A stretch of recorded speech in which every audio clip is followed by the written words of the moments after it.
الحمدللہ رب العالمین الصلاۃ والسلام علی خاتم النبیین اما بعد فاعوذ باللہ من الشیطان الرجیم بسم اللہ الرحمن الرحیم۔ مکتوب نمبر 35، محبت ذاتی کے بیان مقام کے بیان میں جن کا انعام وہ اعلام برابر ہوتا ہے، یہ بھی میاں حاجی محمد لاہوری رحمۃ اللہ کی طرف صادر ہوا تھا۔ نجان اللہ سبحانہ وإیاکم عن ذی البصر بحرمت سید البشر علیہ وعلی آلہ الصلاۃ تسلیمات۔ اللہ تعالیٰ بطفیل حضرت سید البشر صلی اللہ علیہ وسلم نظر کی کجی یعنی غیر اللہ کی طرف مائل ہونے سے بچائے۔ سیر و سلوک سے مراد نفس امارہ کا تزکیہ اور ان کی تطہیر پاک کرنا ہے تاکہ جھوٹے خداؤں کی عبادت سے جو کہ خواہشات نفسانی کے وجود سے پیدا ہوتے ہیں چھٹکارا حاصل کیا جائے اور حقیقت میں ایک واحد و برحق معبود خدا تعالیٰ اور تقدس کے سوا کوئی توجہ کا قبلہ نہ رہے، اس پر کسی بھی مقصد کو اختیار نہ کرے، خواہ وہ دینی مقاصد میں ہو یا دنیائی مطالب میں سے ہو۔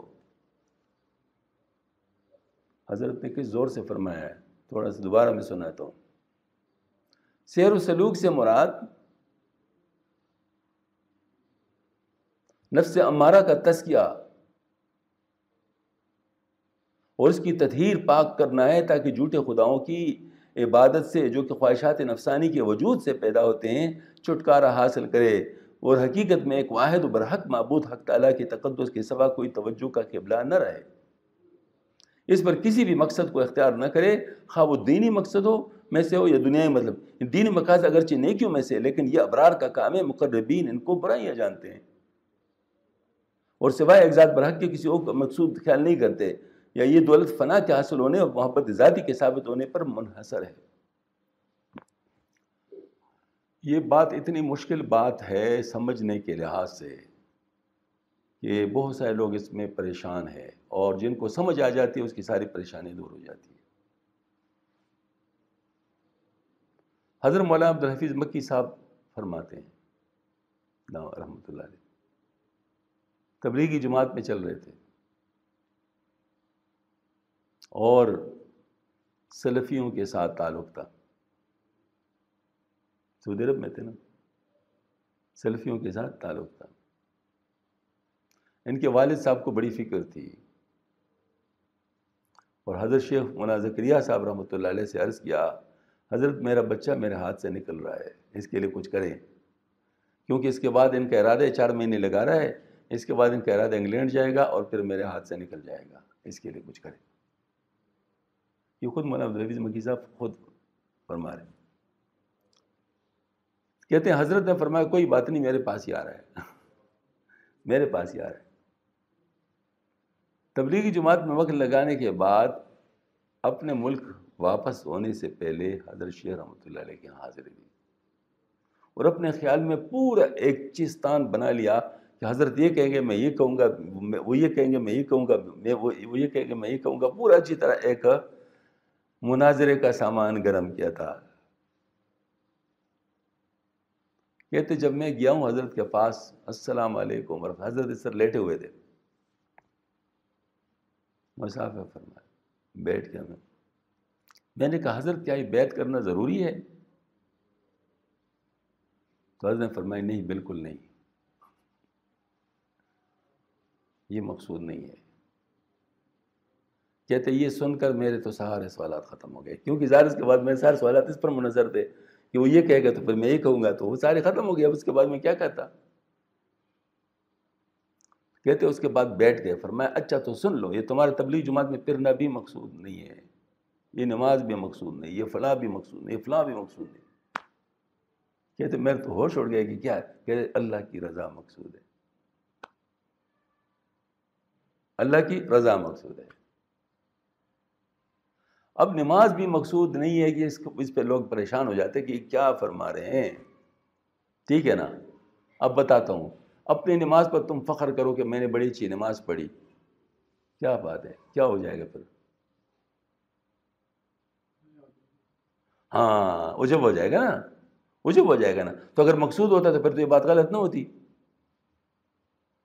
مقصود آدمی حاصل کر لے تو پھر آدمی کہہ سکتا ہے نا کہ میں نے تو بڑا اچھا کام کیا، کیوں گا مقصود حاصل ہو گیا۔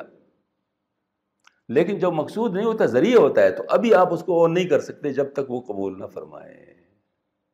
جس نے حکم دیا ہے، جس نے حکم دیا ہے. ابھی یہ راستے کی چیز ہے. آپ جو اسائنمنٹ وغیرہ بہت اچھی طرح کر لیتے ہیں اور جو اس کا سپروائزر ہوتا ہے ایکسیپٹ نہ کرے تو کیا ہوگا؟ اس کا ضائع ہو جائے گا. بھائی اسائنمنٹ مقصود نہیں ہے، اس کا اپروول مقصود ہے. وہ مانے گا تو پھر ٹھیک ہوگا نا. آپ کی ڈگری تب ہوگی. اس سے پہلے تو سارے راستے کے کھیل تماشے، سارے راستے کی باتیں ہیں. اب بات سمجھ میں آ گئی؟ یہی مقربین میں اور ابرار میں فرق ہے. سمجھ میں آ گئی؟ اب بات سمجھ میں آ گئی؟ یہی مقربین میں اور ابرار میں فرق ہے. مقربین کی نظر رضا پہ ہوتی ہے،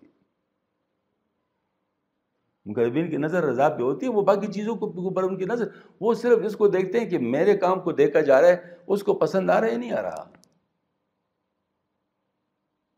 اور چونکہ اس کا پتہ نہیں چلتا لہٰذا لرزاں ترساں رہتے ہیں. نمازیں بھی پڑھتے ہیں لرزاں ترساں رہتے ہیں، روزے بھی رکھتے ہیں لرزاں ترساں رہتے ہیں، حج بھی کرتے ہیں لرزاں ترساں رہتے ہیں، اچھی اچھی باتیں بھی کرتے ہیں لرزاں ترساں رہتے ہیں. کیوں؟ اینڈ کا پتہ نہیں ہے. سمجھ میں آ گئی بات؟ اور جو ان چیزوں پر وہ کر لیتے ہیں کہ یہ میں نے یہ کیا، میں نے یہ کیا، میں نے یہ کیا، تو کیا ہو گیا؟ ہاں، ان کے عمل پہ نظر ہوگی. اب دیکھو مطلب یہ والے تو اس نے جو فرمایا کہ حسنات الابرار سیئات المقربین، جو ابرار کی نیکیاں ہیں وہ مقربین کی گناہ ہیں. تو لوگ حیران ہو جاتے کہ یہ کیا کہا. وہ اصل میں یہی چیز ہوتی ہے، ہر ایک کے ساتھ اس کے سٹیٹس کے مطابق حساب ہوتا ہے. اگر وہ ابرار میں ہے تو اس کے لیے مان لیتے ہیں، لیکن مقربین میں تو پھر نہیں. ہاں جی، تو یہ بات ہے. تو اب ذرا تھوڑا سا غور فرمائے، پھر دوبارہ سناتا ہوں. یہ بہت ہی اہم مطلب جو ہے نا جس کو کہتے ہیں موضوع ہے. سیر و سلوک سے مراد نفس امارہ کا تزکیہ اور اس کی تطہیر کرنا ہے، تاکہ جھوٹے خداؤں کی عبادت سے جو کہ خواہشات نفسانی کے وجود سے پیدا ہوتے ہیں چھٹکارا حاصل ہو جائے، اور حقیقت میں ایک واحد و برحق معبود یعنی حق تعالیٰ و تقدس کے سوا کوئی توجہ کا قبلہ نہ رہے،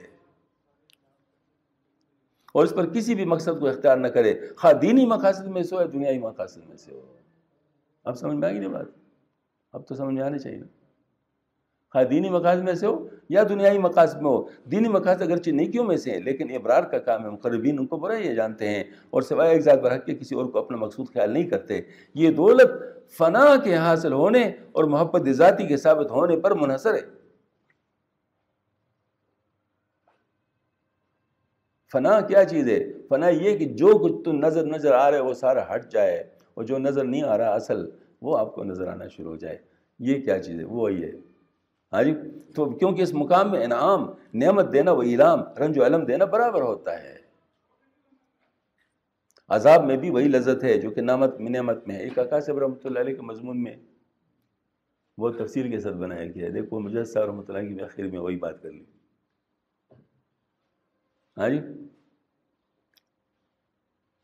چیزوں کو جاننے کے لیے ذرا حوصلہ چاہیے ہوتا ہے نا. ہاں جی، کہ عذاب میں بھی وہی لذت ہے جو کہ نعمت دینے میں ہے. یہ حضرات اگر بہشت کی طلب کرتے تو اس لیے کہ حق تعالیٰ و تقدس کی رضا کا مقام ہے، اور اس کی طلب کرنے میں حق تعالیٰ کی شانوں کی رضامندی ہے. وہ چاہتا ہے کہ مجھ سے مانگو یہ. ہاں جی، اور دوزخ سے پناہ اس لیے مانگتے ہیں کہ وہ حق تعالیٰ کے غضب کا مقام ہے. بہشت کی طلب کرنے سے ان کا مقصد نفس کی لذت حاصل کرنا نہیں ہے، انہیں دوزخ سے ان کا پناہ مانگنا رنج تکلیف کے باعث ہے. کیونکہ جو کچھ محبوب کی طرف سے ان بزرگوں کے نزدیک پسندیدہ ان عین مرضی کے مطابق ہے. کل ما یفعلہ المحبوب محبوب، محبوب جو کام کرتے ہیں وہ محبوب ہی ہوتا ہے. اخلاص کی حقیقت یہاں حاصل ہو جاتی ہے، اور باطل خداؤں کی عبادت سے چھٹکارا اس مقام میں مؤثر ہو جاتا ہے، اور کلمہ توحید اس وقت درست ہوتا ہے. وہ بدون ہی خرط القطاعت، اس کے بغیر بے فائدہ رنج اٹھانا ہے. محبت ذاتی جو کہ اسماء و صفات کے ملاحظے اور محبوب کے نام و کرام کے وسیلے کے بغیر ہو، مقصود کا حاصل ہونا بہت مشکل ہے. اور شرکت کو جلا دینے والی اس محبت کے بغیر فنا مطلق حاصل نہیں ہوتی. شرکت کو جلا دینے والی یعنی اللہ تعالیٰ کے ساتھ اب ظاہر مطلب آپ نے کوئی اور مقصود بھی شامل کر لیا نا اللہ کے مقصود ہونے کے ساتھ، تو شرکت ہو گئی نا. ہاں جی، اور شرکت کو جلا دینے والی اس مقصد کے بغیر فنا مطلق حاصل نہیں ہوتی. عشق شغلاس کو چوں برفروخت ہر چیز جز معشوق باقی جملہ سوخ تیغلا در قتل حقیر حق بران در نگر زاں پس کے بعد لا چمان ماند الا اللہ باقی جملہ رفت شاد باش اے عشق شرکت سوز رفت. ہاں جی. جب کہ روشن عشق کا شغلہ ہوا ما سوا معشوق کے سب جل گیا غیر حق کو تیغلا سے قتل کر بعد ازاں اس کو باقی پر نظر رہ گیا اللہ باقی سب فنا عشق شرکت سوز تجھ کو مرحبا. ہاں جی. تو یہ ہے مقصود اصلی والا مکتوب شریف، مکتوب نمبر 35. ٹھیک ہے. تو اللہ جل شانہ ہم سب کو سمجھ عطا فرما دے. وآخر دعوانا الحمدللہ رب العالمین.